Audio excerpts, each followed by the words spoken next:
Bora, meu povo. Vamos lá. A gente vai pra coluna.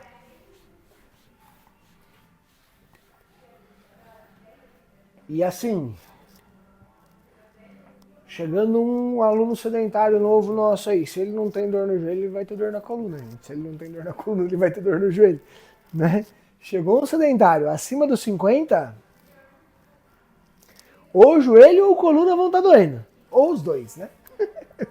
Então, são onde estão os nossos maiores casos de dor, lesão e patologias aí. E é difícil dizer se essa pessoa tem mais isso do que lesão no joelho, né? Mas a rainha das dores e das patologias articulares aí no mundo, a hérnia de disco. Né? Ela é a grande vilã.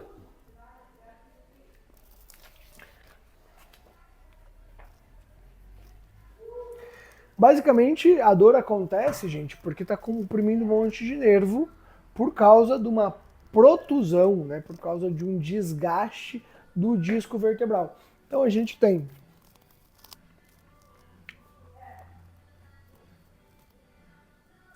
isso é uma coluna vertebral e entre essa coluna a gente tem discos vertebrais.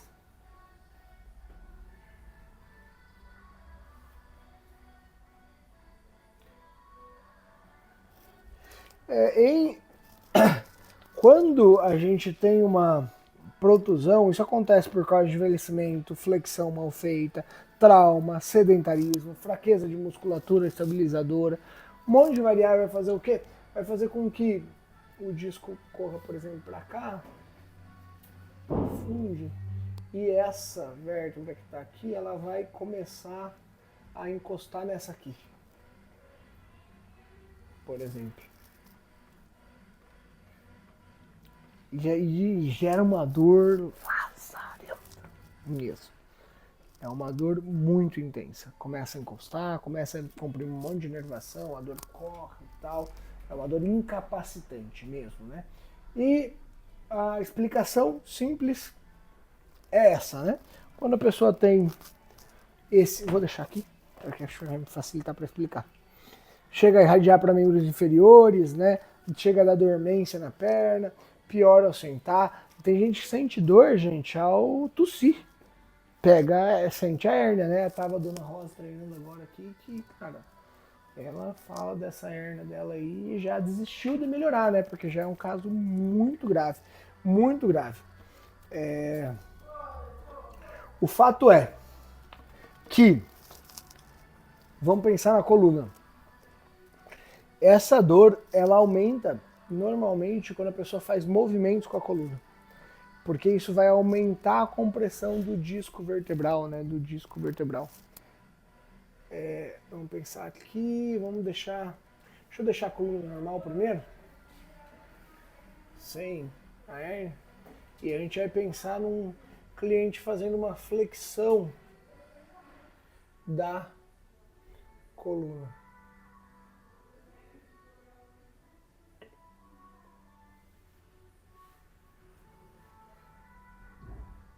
Então, né, a pessoa está virada para cá, ela está olhando para lá, né? Ela está fazendo uma flexão da coluna, ela está olhando para lá. Certo? Percebam que o espaço aqui, ele diminui do que quando a pessoa fica com a coluna ereta, né? A gente tem uma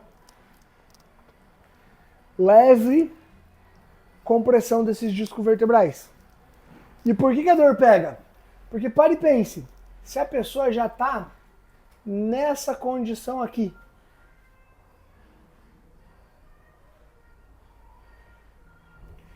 de pé, e a gente faz a inclinação,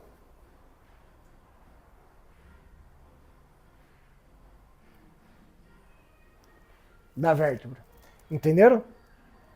Então vai comprimir ainda mais, por isso que essa dor é aumentada quando a pessoa faz a flexão da coluna lombar E, gente, serve para cervical também, tá? Mesma coisa. Para torácica mais raro, se tiver mais caso genético, é difícil ter uma hérnia na coluna torácica, mas porque ela permite movimento, né? São discos vertebrais, vértebras que permitem movimento. A lombar e a cervical permite muito menos movimento. Mas basicamente o que acontece é isso, a gente tem uma pinçada ali e esse pinçar que faz essa inervação que está toda passando ali, correr e dói lá na perna e tal. Por que gerou isso? Já, a maior parte dos casos já é por uma má postura ou por uma fraqueza, né? Então, gente, vamos lá.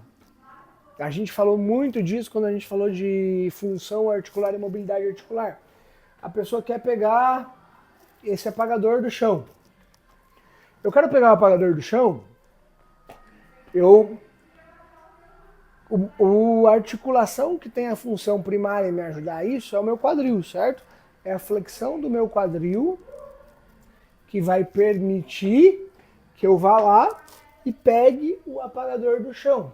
Porém, o meu quadril está disfuncional, porque eu passo muitas horas sentado, então essa musculatura não mexe, essa articulação não mexe, então a musculatura em volta dela, os ligamentos, está tudo muito rígido ali, está duro. Mas o meu cérebro vai mandar eu pegar o apagador do chão. E o meu cérebro vai mandar e o quadril vai fazer o quê? Ele vai flexionar. Aqui ele já sentiu a rigidez. E daí? Tá longe o apagador. O que eu vou fazer? Usar a lombar no exagero de flexão. E isso leva a hérnias. Isso acontece principalmente, eu queria que visse na câmera eu sentando, também porque as pessoas sentam com a bunda para frente. Então as pessoas sentam com o quadril um pouco mais estendido, então ao invés de eu sentar, eu vou fazer a posição de sentado aqui, né? Tô sentado numa cadeira aqui. Ao invés de eu sentar com a bunda lá atrás, eu quero trazer uma extensãozinha do meu quadril e eu sento assim. Certo? E é do jeitinho que o Bruno tá sentado aí agora, né? Aí, ó, o Fuji tá um pouquinho também, o Lucas tá um pouco menos. Mas é esse jeitinho aí que vocês estão sentados, que daí seu quadril fica um pouco mais estendido e a lombar faz essa flexão. E daí os discos vertebrais da lombar do Bruno agora eles estão um pouco mais comprimidos. Eu tá apertando ali um pouquinho o disco vertebral e é isso que pode gerar uma hérnia de disco, tá? É muito importante compreender isso mais tecnicamente, gente, por quê? Porque existem, é muito raro, mas existem hérnias, vamos pensar aqui é a cadeia anterior e aqui é a cadeia posterior do corpo humano, ou seja, a pessoa está virada olhando para lá, né? Tá de lado, eu estou lateralizado a imagem aqui, e a pessoa está olhando para lá. O mais comum é que esse desgaste ele aconteça na parte anterior, e o que vai doer são as flexões. Então a pessoa sente muita dor na flexão, não fazer o deadlift, não fazer o movimento de flexão. Porém, existe os casos onde essa hérnia acontece na parte posterior. E daí essa pessoa vai sentir dor nas hiperextensões. E é muito importante perguntar para o aluno para ter certeza. Por mais que as dores nas hiperextensões sejam mais raras, é muito importante.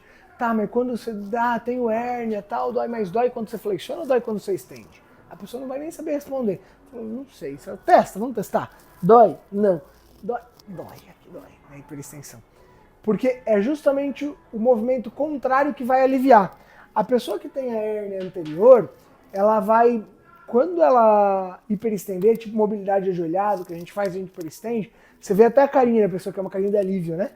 Porque aquela hérnia que tá aqui, ó, comprimida, quando você hiperestendeu, você deu espaço, sabe, pro nervo passar, os comandos, você fala, a pessoa vai mais ou menos assim, dá uma sensação de alívio para ela.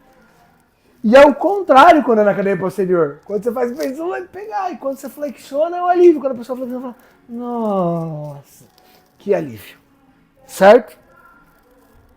Fato é que as rotações da coluna vão ser boas para ambos. Por quê? Porque tem toda uma musculatura que fica muito rígida tentando segurar essa coluna. Então, tipo, quadrado lombar ali, a gente tá tipo, cara, tá, ou na cervical, tá tenso. Então, quando você faz open books, elevação pernas com rotação, esse movimento, você não tá tratando. Não vai dar um efeito positivo no longo prazo. Mas, gente, a sensação pro teu aluno é que você deu um abraço apertado nele. A sensação de alívio. Então, o aluno chega ali, tem hérnia, ele tá com a lombar travada. Você fez open book com ele, cara, relaxou, ele consegue treinar, ele pegou aquela musculatura, tudo que tava tenso, soltou a musculatura, sabe? Então dá uma sensação muito boa, por isso que é muito importante a gente utilizar. Mas o que a gente precisa fazer efetivamente? O movimento contrário de onde está a hérnia. Então eu preciso trazer as hiperextensões, fazer as hiperextensões para quem tem hérnias anteriores, fazer as flexões para quem tem hérnias posteriores. E fazer isso com muita frequência para dar mobilidade, para dar amplitude, para mostrar para o corpo que o corpo pode estar aí. E depois disso, core. Muito fortalecimento de core. Muito fortalecimento de core. Agora, qual é o problema de você fortalecer core? Fazer uma antiflexão de um aluno que tem uma hérnia. Cara, ele já está com tudo inflamado, tudo isso. Você vai botar ele na posição, numa pontezinha no chão. Só subindo a bunda ali, ficando ali, puta, cara, a chance de ele pegar é muito grande. Então, na primeira intervenção, é mobilidade, amplitude articular, tal. Mostra para esse corpício que ele pode, muito exercício do Pilates, muito que ele pode estar naquela posição. Mostra para o corpo que ele pode estar naquela posição, que ele pode voltar. Mostra para o corpo que ele pode estar lá, sabe? Mostra para esse disco vertebral que essa vértebra pode ganhar espaço. Depois disso, você vai começar a fortalecer a musculatura que estabiliza isso. Com movimentos de core, com antimovimentos. Hérnias, gente. E aqui entra o grande ponto. Eu sou completamente contra a cirurgia para hérnia de disco. Eu até hoje não conheci um ser humano que 20 anos depois de uma cirurgia de hérnia de disco não está com dor de novo. Normalmente sabe por quê? Ele faz uma hérnia na vértebra de cima.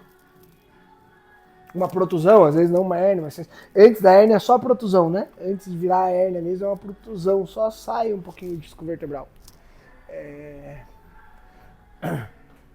Porque ele não, o padrão de movimento ele não melhorou. Foi um procedimento cirúrgico onde, cara, botamos esse disco no lugar e vamos amarrar ele aí. E ele não vai sair mais. O que vai acontecer? Cara, o nosso corpo humano é uma coisa maravilhosa, uma coisa linda. Eu não vou deixar de pegar coisa no chão. Eu vou falar, cara, agora não consigo, agora não vai. Não, eu vou pegar.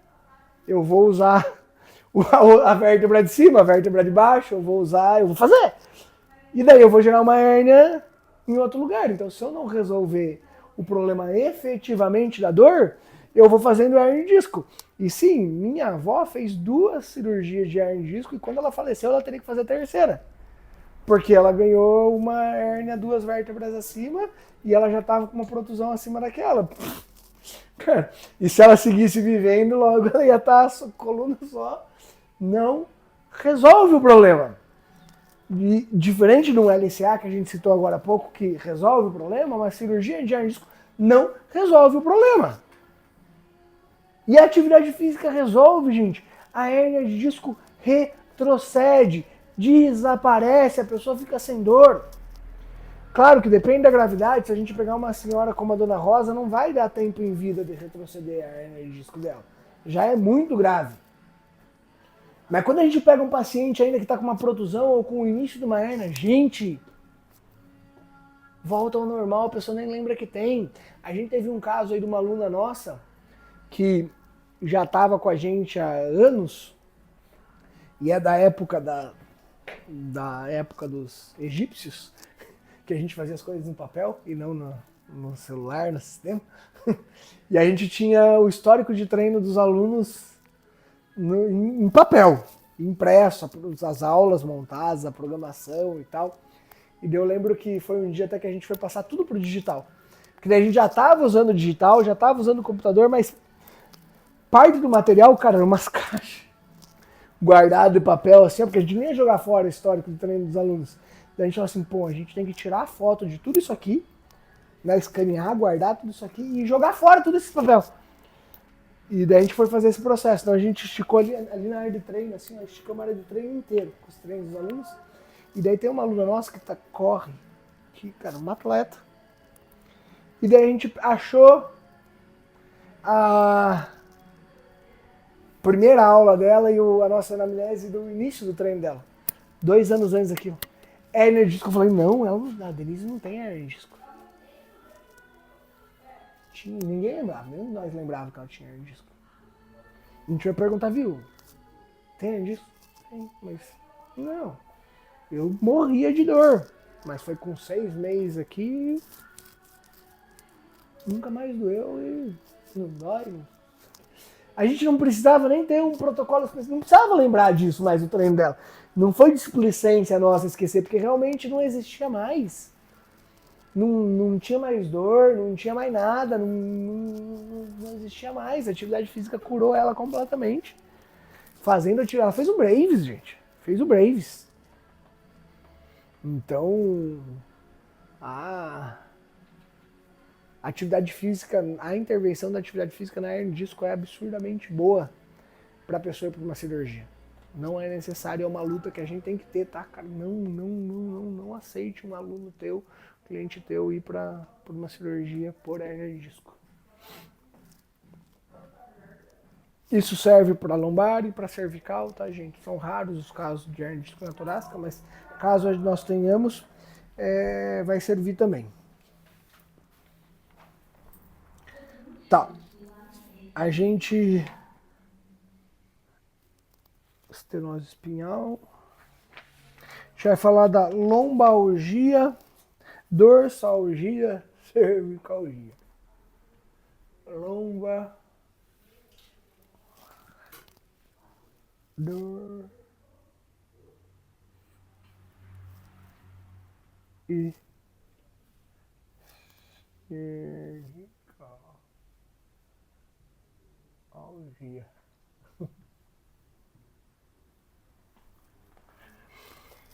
São dores na lombar, torácica ou cervical, tá? Assim, normalmente, essas dores elas acontecem por sobrecarga muscular, por uma postura ou alguma mudança discal. E não é envolvido comprometimento neurológico, tá? Maior parte dos casos, gente, má postura, fraqueza muscular, sedentarismo é o que gera essas gias aí, né? Essas dores, lombalgia, cervicalgia, é gerado por causa disso. Como é que a gente sabe se é uma dessas? Ela além da tensão muscular na região, né? A região fica muito tensa, ela aumenta com o movimento. Então a pessoa tá com uma dor na lombar lá, tal, o cara lá vai fazer exercício, aumenta a dor. Então aumentou a dor, ele fala, cara, tá com uma lombalgia, tá com uma cervicalgia, tá com dor, tá com...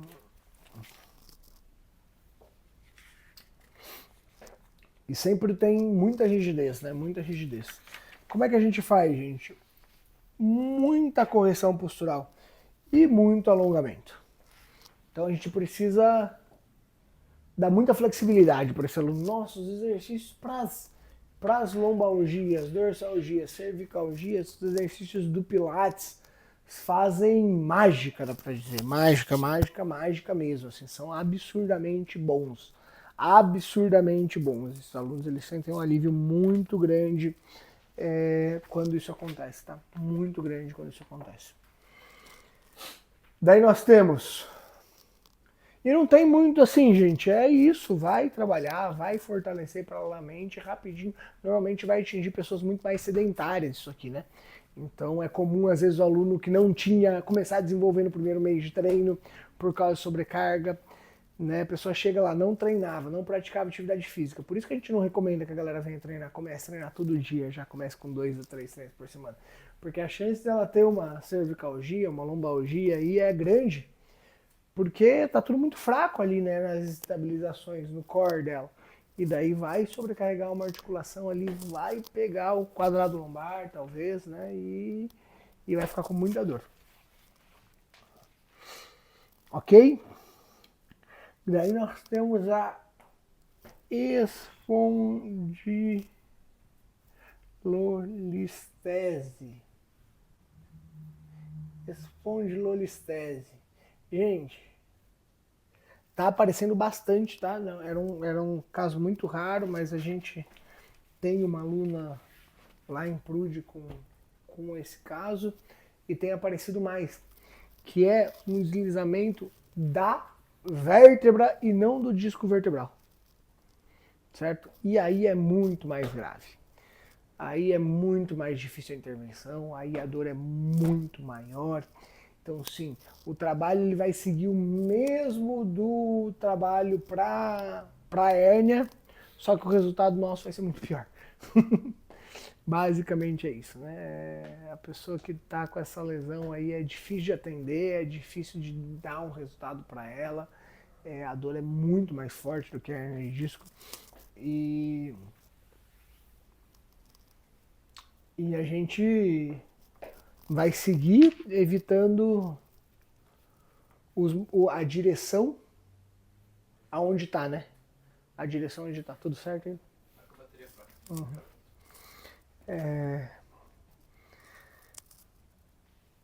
E ela pode ser, assim como a hérnia, esse deslizamento pode ser anterior, pode ser posterior, pode ser até lateral, tá? Pode ser até lateral. E a gente sempre vai evitar daí aonde está indo e vai puxar para o outro lado para meio que fazer um esforço para essa vértebra voltar, né? Esse é o trabalho, mas não há muito o que ser feito diferente da hérnia, que a gente tem um resultado incrível. Aqui o resultado vai ser bem singelo. Bem singelo mesmo, assim, um resultado bem pequeno, essa pessoa vai ter bastante dor. Daí nós temos ainda a última aqui, a hiperlordose.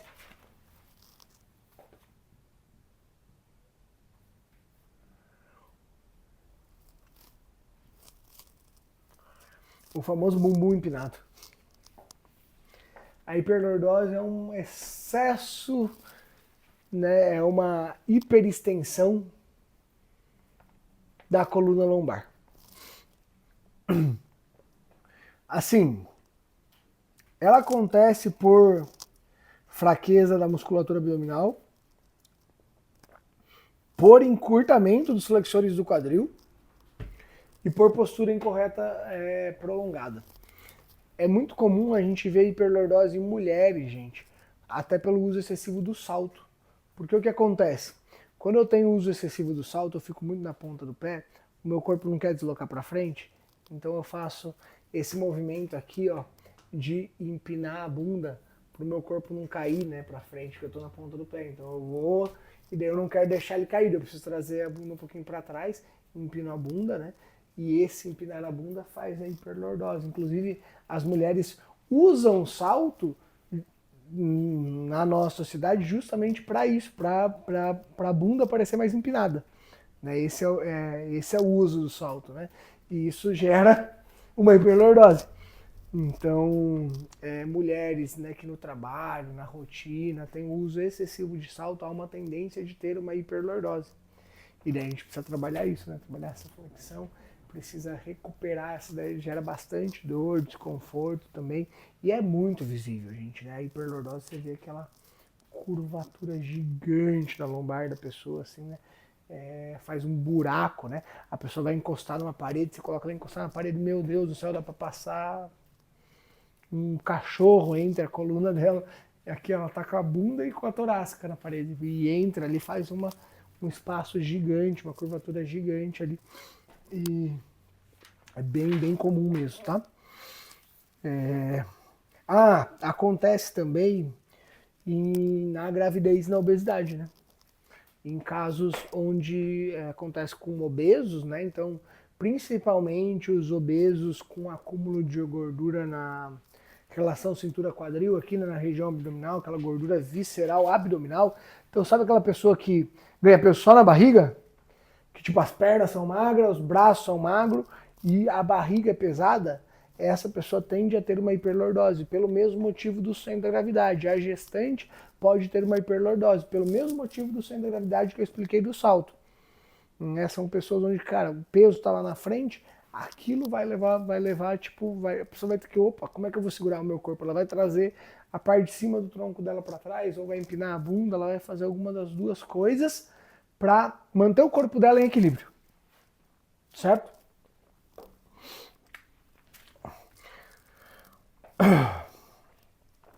Nossa intervenção é um fortalecimento de core, pensando principalmente nas anti-extensões, gente, aqui. Então as pessoas têm que fazer muita prancha, muito movimento de força de cadeia anterior aqui, ó, pro corpo que está indo para trás. Pensa no antimovimento comigo, ficou, certo? Tá indo para trás, eu antimovimento, mantenho ele de volta. Então muita força de core em cadeia anterior, em anti-extensões. Mas é muito difícil porque essa pessoa precisa ter um controle motor e um ajuste postural do dia a dia dela, porque uma pessoa com hiperlordose, ela vai ficar com a coluna hiperestendida o dia todo, ela vai sentar com a coluna hiperestendida, ela vai estar com a coluna hiperestendida o dia todo. Então ela precisa ter uma consciência, um trabalho corporal ao longo do dia dela. É muito difícil a nossa intervenção também, mas não são dores tão grandes como a espondilolistese, por exemplo. Ok, gente? Dúvidas sobre a coluna? Apresentei as 4 principais dores, lesões, patologias que acometem a coluna dos nossos alunos. Alguma dúvida? Em relação à escoliose, quais seriam as intervenções possíveis? Escoliose vai para antiflexão lateral. Vamos falar. Escoliose.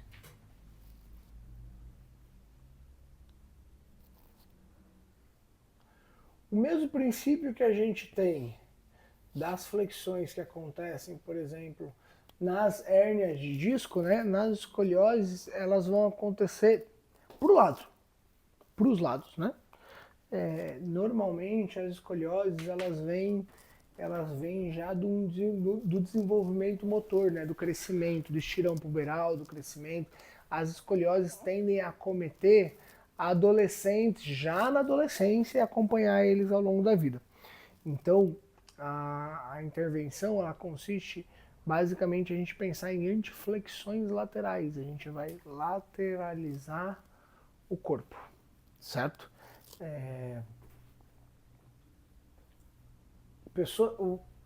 Normalmente quem tem estirão, adolescentes tem estirão puberal muito intenso, muito rápido, tende a desenvolver uma escoliose, porque falta força de antiflexão lateral e vai ficando muito pesado muito rápido. A pessoa acorda de um dia para o outro, ela está muito maior. Então, pare e pense, centro de força do corpo vai ficando distante, ela não tem força para segurar, e daí essas vértebras vão meio se encaixando de lado, né? Pare e pense nisso aqui, ó, pensando que a frente está para cá, né? E daí essa pessoa vem para cá, e daí como ela caiu muito para cá, ela tende a passar muito para o lado de lá, e voltar, e essa coluna vai fazendo um S aqui, assim, né?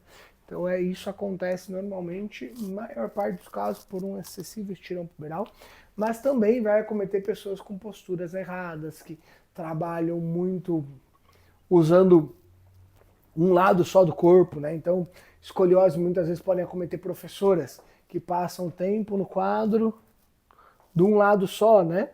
De um lado só. Escrevendo, trabalhadores braçais que ficam com a enxada com uma mão só, né? Então podem acometer essas pessoas também. A nossa intervenção é pensar sempre nas antiflexões laterais, é pensar no core de antiflexão lateral para estabilizar. A parte da fisioterapia faz intervenções de treinar e trabalhar só um lado do corpo. O lado fraco, tem um lado côncavo e convexo, né? Então você trabalha o lado onde, para puxar a vértebra de volta, né? Para puxar as vértebras de volta. Então, um atendimento fisioterapêutico para tratamento da escoliose vai nesse sentido. A gente quer realinhar todo o corpo. A gente dificilmente vai trabalhar com essas cargas diferentes de um lado ou de outro, porque a gente quer fortalecer os dois lados, né? A A gente quer fortalecer o corpo como um todo. Essa é a nossa intenção, é olhar para o corpo como um todo e não muito especificidade nisso. Então, a fisioterapia é muito mais assim, ó, cara, vou pegar muito mais de um lado e vou deixar o outro lado mais fraco, tal, vou fortalecer mais para um lado para puxar essa e dá ótimos resultados, mas é um atendimento que precisa ser feito daí por um fisioterapeuta, né? Não é o nosso trabalho. Aqui a gente tem um caso grave lá na Acre. Como é que é o nome? A Nath. A Nath. Vocês podem até olhar os treinos dela lá, porque é uma menina adolescente, né? Então, e com uma escoliose bem grave, bem acentuada mesmo. Ela deve ter 14 anos, 15 anos, e ela pratica equismo de trekking. Então, tipo, ela faz 80 quilômetros a cavalo e tal, e ela compete na seleção brasileira, compete internacionalmente. E daí eu acho que tem muito uma relação com isso. Ela teve um tirão puberal rápido e fica num cavalo balançando, né? Imagina o impacto em toda a coluna dela, em músculos que não estão fortes e, cara, uma escoliose muito acentuada. E o trabalho é muito nesse sentido. Ela tá tendo um resultado bem legal mesmo, sabe? A última vez que eu vi ela, eu falei, Thomas do céu, a menina endireitou. Já é uma diferença gritante, assim, que ela tem. E é muito focado na antiflexão lateral. E fica até um pouco chato, porque para e pense comigo, a gente tem poucos movimentos de antiflexão lateral para fazer, né? A gente vai ter um elástico lá, algumas variações para fazer com um elástico, fazer uma anti-rotação ou uma antiflexão lateral, a gente tem as pranchas laterais e os fazendeiros, né? E fica muito preso nessas 3 variações. Mas a ideia ali do Thomas é o quê? É trabalhar variações desses movimentos. Então eu mudo a forma que eu vou fazer com ela. Esses dias eu estava fazendo um fazendeiro, cara, para dar um desequilíbrio no peso, com a barra nas costas. Ela saía do raio com a barra nas costas e 10 quilos para um lado aqui, nada para o outro. E daí ela caminhava. Entendeu? Aqui tava querendo fazer a força. Voltava, guardava a barra e invertia o lado do peso. Depois daí força de antiflexão lateral para manter o peso do corpo. Tal. Cada passo que dá causava desequilíbrio, mudava o centro da gravidade. Isso é o quê? É um fazendeiro. A gente só mudou aonde a gente colocou o peso, trouxe o estímulo mais para cima porque é bom para ela, porque daí é onde está a escoliose dela, né? É torácica quase cervical. Então, aí cabe muito a criatividade do treinador para a aula não ficar muito chata, para a pessoa não chegar lá e ficar só fazendo a mesma coisa. Igual ela já vai fazer na fisioterapia, porque na fisioterapia, cara, não vai ter conversa. Essa menina vai ter que ir lá e vai ter que fazer a mesma coisa todo dia para recuperar. Então, no treino, a gente tem que trazer um pouco mais disso para ampliar os resultados do trabalho da físio, mas de maneira mais dinâmica, mais divertida, mais agradável, focando um pouquinho mais na adesão. Mais alguma patologia, lesão? Alguma dúvida sobre isso que a gente apresentou?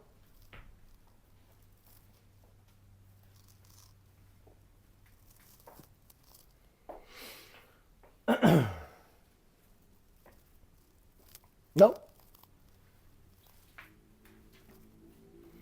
Então, gente, a gente vai encerrar por aqui.